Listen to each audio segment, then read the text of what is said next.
Maybe এবং maybe এদের মধ্যে পার্থক্য কি, সে সকল বিষয়গুলো নিয়ে আজকের ভিডিওতে আমরা তুলে ধরবো। হ্যাঁ বন্ধুগণ, ভিডিওটি শেষ পর্যন্ত দেখুন, পুরো বিষয়টি বুঝে নেন।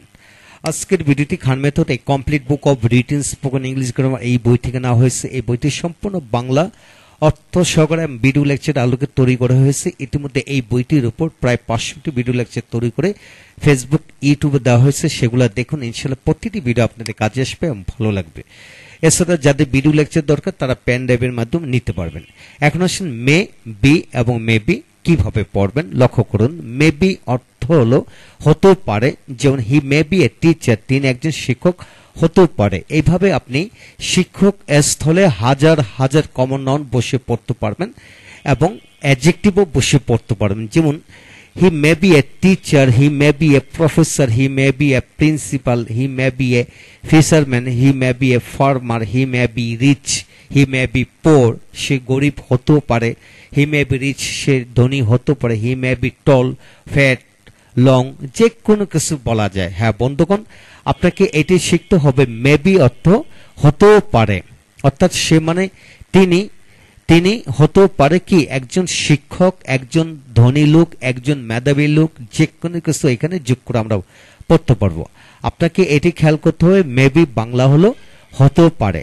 এখন আসেন হতে পারত কিভাবে হবে। হি মাইট বি এ টিচার, তিনি একজন শিক্ষক হতেও পারতেন, অর্থাৎ কি পাস্ট টেন্স বোঝালে সেখানে আপনি মাইট বি বসাবেন। তিনি একজন শিক্ষক হতেও পারতেন, সেখানে যদি বলি তিনি ধনী হতেও পারতেন, তিনি মেধাবী হতেও পারতেন, তিনি ব্যবসায়ী হতেও পারতেন, তিনি গরিব হতেও পারতেন, তিনি মোটা হতেও পারতেন, যে কোনো কিছু এখানে বসানো যাবে।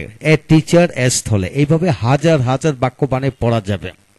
এখন আসেন মে বি, একসাথে মেবি অর্থ হলো সম্ভবত, হয়তোবা, সম্ভবত হয়তোবা এরূপ অর্থ প্রকাশিত হয় বা হয়তো অর্থ প্রকাশিত হয়। যেমন maybe he is a teacher, সে হয়তো একজন শিক্ষক। হ্যাঁ, সেখানে আপনি সাবজেক্টের আগে মূল বাক্যের প্রথমে আমরা মেবি বসে বাক্য তৈরি করতে পারবো। Maybe he is a teacher, সে সম্ভবত একজন শিক্ষক। Maybe the man loves the lady, সম্ভবত লোকটি হয়তো মহিলা থেকে ভালোবাসে। Maybe you do not like me, হয়তো তুমি হয়তো আমাকে পছন্দ করো না। Maybe I shall not go there today, হয়তো আজ আমি সেখানে যাব না। মেবি হি গোজ দেয়ার, হয়তো সে সেখানে যায়। Maybe he is going there, হয়তো সে হয়তো সেখানে যাচ্ছে। মেবি হি হ্যাজ গন দেয়ার, সে হয়তো সেখানে গিয়েছে। Maybe he went there that day, সে হয়তো ওই দিন সেখানে গিয়েছিল। হ্যাঁ বন্ধুগণ, এইভাবে যে কোনো টেন্সের আলোকে বাক্য বানিয়ে পড়া যাবে। টেন্সের স্থলে আমরা যদি শেল, উইল, ক্যান, কোড এগুলো বসেও বাক্য তৈরি করতে পারবো। হ্যাঁ, maybe he can do the, সে হয়তো কাজটি করতে পারে। Maybe he could do the, সে হয়তো কাজটি করতেও পারতো। হ্যাঁ বন্ধুগণ, এই হলো মূল বিষয়। তো এখানে পার্থক্য হচ্ছে, এটা হচ্ছে অক্সিলিয়ারি ভার্ব আর এটা হলো একটা মূল শব্দ, সম্ভবত হয়তোবা এরূপ এক্সট্রা একটা শব্দ। তাই এইটাকে সাবজেক্টের আগে বসে যে কোনো বাক্যের পূর্বে বসে আমরা এইভাবে বাক্য তৈরি করতে পারবো। হ্যাঁ বন্ধুগণ, এইভাবে কমপক্ষে 50 থেকে 100টি বাক্য বানায় পড়ুন, সমস্ত জীবনের জন্য পরিবেশটি রপ্ত হয়ে যাবে। এখন আসুন আমরা আলাদা কিছু অংশ শিখব। সম্ভাবনা বা সম্ভবত অর্থে আমরা লাইকলি টু দিয়ে বাক্য তৈরি করতে পারবো। লাইকলি টু, অবশ্যই এর আগে এম, ইজ, আর, ওয়াজ, আর এগুলো বসে বাক্য তৈরি করা যাবে। লাইকলি টু অর্থ সম্ভাবনা বা সম্ভবত এর অর্থ প্রকাশিত হয়। তিনি সম্ভবত সেখানে ইংরেজি পড়ান। তিনি ইংরেজি পড়ান, ইংলিশ হলো he teaches English there, he teaches English there.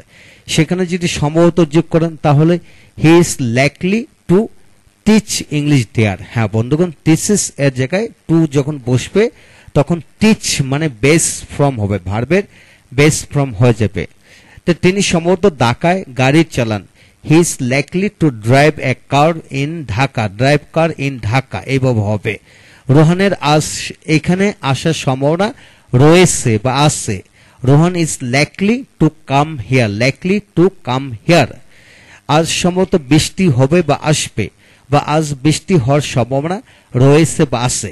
It is likely to rain today, it is likely to rain today. আজ তার আসার সম্ভাবনা ছিল, ছিল বলে he was likely to come, he was likely to come. তার পরীক্ষায় পাশ করার সম্ভাবনা আছে বা সম্ভবত সে পরীক্ষা পাশ করবে। হি is likely two pass in the exam, in the exam এবার হবে। তার মোটা হওয়ার সম্ভাবনা আছে বা হয়তো মোটা হবে। He is likely to be fat, to be fat. হ্যাঁ বন্ধুগণ, এই ফ্যাটের জায়গায় হাজার হাজার অ্যাডজেক্টিভ আছে, সেটা বসে বাক্য তৈরি করতে পারবেন। এখানে হাজার হাজার কমন নাউন বসে করা যাবে। তার মোটা হওয়ার সম্ভাবনা, তার শিক্ষক হওয়ার সম্ভাবনা আছে।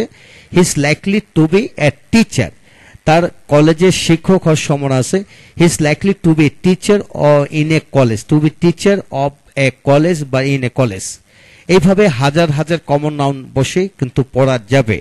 আর এখানে টিচ এর স্থলে হাজার হাজার ভার্ব বসে পড়া যাবে। হ্যাঁ বন্ধুগণ, এইভাবে আমরা হাজার হাজার বাক্য বানিয়ে পড়তে পারবো ইনশাল্লাহ।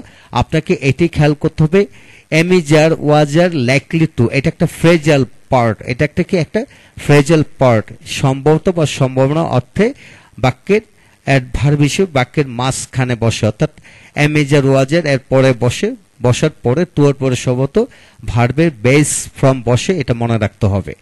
এই হলো আজকের মূল বিষয়। হ্যাঁ বন্ধুগণ, আজকের ভিডিও থেকে আমরা মে বি এর পার্থক্য এবং লাইক টু, লাইকলি টু এর বিষয়টা আমরা শিখে গেলাম।